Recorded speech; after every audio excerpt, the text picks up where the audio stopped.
Bienvenue dans Live Fontaine pour découvrir le défilé de Guillarmet, la danse avec les oiseaux. Et on débute par le carnaval tropical à Épinay-sous-Sénart, l'occasion de lire la reine du carnaval. La reine essonne du carnaval tropical s'appelle Céline. Céline, d'origine martiniquaise, habite Grigny. Elle a fait le déplacement ici à Épinay-sous-Sénart pour participer à la soirée élection organisée par l'association Flèche Créole. Voici comment Céline a séduit le jury en 3 étapes. Je suis une amoureuse de la danse, donc à mon thème libre, j'ai représenté le thème de l'Afrique.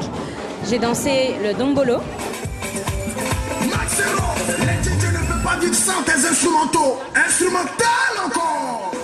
À mon passage traditionnel, j'ai représenté la Martinique en représentant bien sûr la matador affranchie, qui est l'une des tenues très connues chez nous. Elle a un éventail comme accessoire. À mon 3e passage, ma tenue carnavalesque représentait la poupée lampe, où j'avais vraiment une robe de princesse en madras avec bien sûr l'abat-jour qui me servait de chapeau.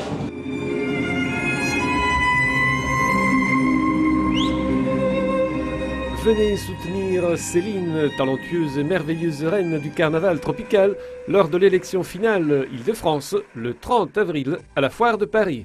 Le concours commence maintenant parce qu'avec les autres candidats des autres départements, moi je vais tout faire pour défendre le 91, donc à la finale. Le chorégraphe Luc Péton est également ornithologue. De cette passion pour les oiseaux est né un spectacle intitulé La confidence des oiseaux. Reportage à l'Opéra de Massy.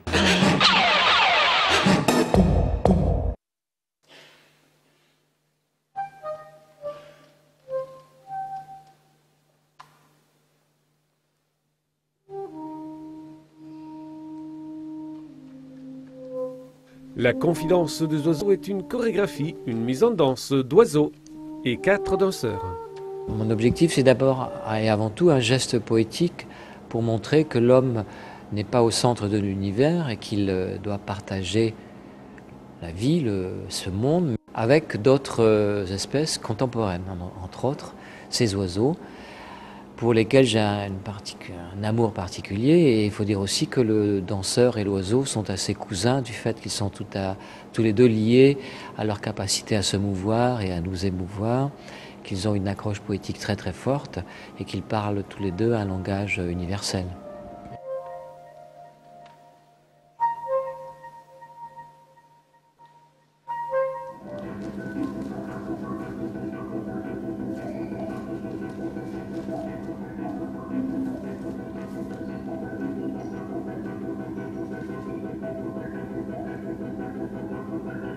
Le travail de complicité avec les oiseaux a démarré il y a une dizaine d'années avec les oiseleurs au sein de la compagnie. J'ai choisi différentes espèces d'oiseaux que je connais bien, qui sont des oiseaux qui font partie de notre histoire quotidienne, des pies, des geais, des étourneaux par exemple, qu'on a élevés quasiment à la sortie de l'œuf, qu'on a récupérés dans différents lieux qui avaient été dénichés, tombés des nids ou qui avaient subi des élagages.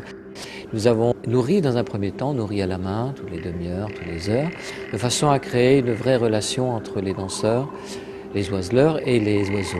Les oiseleurs sont les professionnels des soins pour les oiseaux qui travaillent et qui font partie intégrante de ma compagnie. C'est la seule compagnie avec des oiseleurs, je dois dire.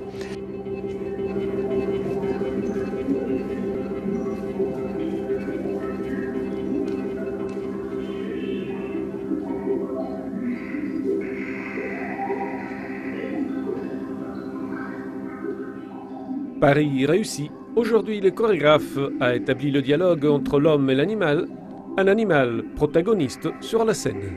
C'est vraiment les oiseaux qui sont le moteur, le cœur même de cette création. C'est pourquoi ils sont libres sur scène et c'est pourquoi les danseurs ont chaque soir une partition, on va dire, qui reste ouverte, où tout n'est pas écrit. Il y a des grandes parties qui sont liées au bon vouloir des oiseaux. Le spectacle est rythmé par le chant des oiseaux et la musique composée en direct. Xavier Rossel joue et il improvise en direct avec son saxophone, de façon à rester en prise directe avec le spectacle, puisque les oiseaux ne font pas chaque soir la même chose. Et donc le spectacle est un spectacle vraiment vivant, parce que les oiseaux décident et vont un peu à leur guise.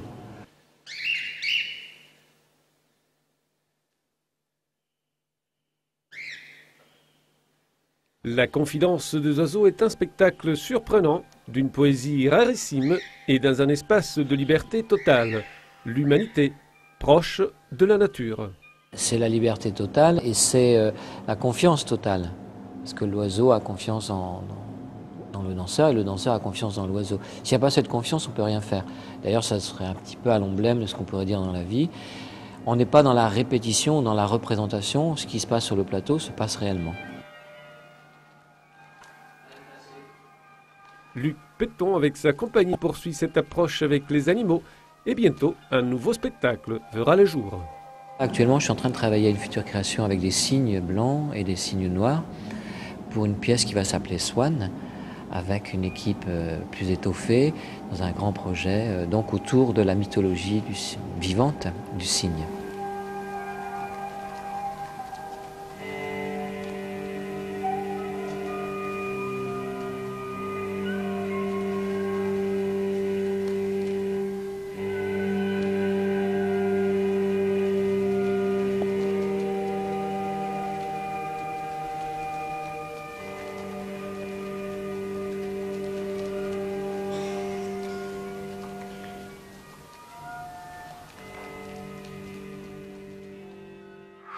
D'un projet de Lac des Cygnes à un autre, le styliste Christophe Guillarmet s'est inspiré du film Black Swan. Regardez sa collection. Super stressant, Christophe Guillarmet a encore choisi l'emblématique salle du Bellagio pour présenter sa collection. Les maquilleuses sont au Naclion. Leur objectif, évoquer le Lac des Cygnes. L'idée de ce maquillage a été inspirée du film Black Swan, un film avec une grande danseuse classique avec Nathalie Portman. La collection hiver 2011-2012 sera marquée par le thème de la danse. C'est Make Up For Ever qui me suit aussi depuis le début et c'est vrai que là j'avais envie en fait de m'inspirer de toujours le côté un peu Black Swan, donc le maquillage très danseuse comme ça du cygne noir, mais en même temps de le redynamiser dans quelque chose de plus graphique, comme des espèces de traits de pinceau, tout un côté mauve, c'est vraiment l'accent sur les yeux et aussi les coiffures qui sont faites par Francis Elrod et que c'est comme un espèce de chignon de danseuse mais qui a un peu vécu. Hommage aux danseuses dans un style graphique noir et blanc, en harmonie avec une allure futuriste. Dans un esprit un petit peu, une danseuse qui est échappée du Bolchoï et qui, en fin de compte, nous propose une garde-robe un peu incroyable, un peu comme si, en fin de compte, la danseuse devient couturière et qu'elle passe des heures et des heures à répéter, à refaire sa robe, coudre des rubans, des milliers de rubans, etc. Donc j'ai vraiment travaillé sur une excellence, en fin de compte, de la couture, vraiment sur les techniques, sur des volumes plus noirs et blancs, qui sont quand même assez nouveaux chez moi, parce qu'on me connaît plus pour la couleur et les imprimés. Et là, donc, en fait, j'étais dans cette espèce de dentelle noire, de tout un espèce de travail beaucoup plus graphique et plus radical. Cette saison présente également une femme romantique dans plusieurs coupes très techniques. Des robes très très longues ou des petites choses un petit peu, des petites robes bulles aussi qu'on va voir au début, qui sont en fait en découpe laser, donc qui imitent un peu de la dentelle. Et tout ça c'est vraiment un travail extrêmement, enfin il y a un travail de folie dessus. En même temps ça se voit pas, c'est très léger. On dirait qu'on voit pas qu'on a passé des milliers d'heures et c'est ça que je trouve qui est intéressant aussi. Particularité constante dans les défilés de Christophe Guillarmet, la participation de plus en plus de mannequins de couleur. J'ai pris la moitié de la cabine Défi Black parce que c'est vrai qu'on n'en voit pas assez sur les podiums et je pense qu'il y a un vrai engagement à faire par rapport à ça, c'est-à-dire qu'on ne peut pas montrer qu'une beauté des Eurasiennes ou des Caucasiennes qui sont toujours voilà, des filles d'Europe de l'Est. Enfin, je pense qu'il faut vraiment ouvrir un peu le débat. Ah, les people sont arrivés, le défilé peut enfin commencer sur la musique de Sébastien Boumati.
Avant de clore cette présentation, voici le témoignage d'Armande Altaï, un regard pertinent sur la mode hivernale de Christophe Guillarmet. Et là, c'est très petite parisienne, avec l'éternelle petite robe noire, avec la parisienne orientale, rock'n'roll qui sort le soir, avec c'est joli, mais en même temps c'est fin.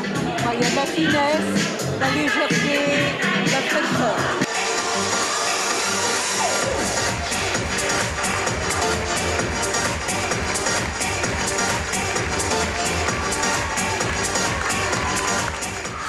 Merci d'avoir suivi ce magazine. À bientôt. Ciao ciao. Arrivederci.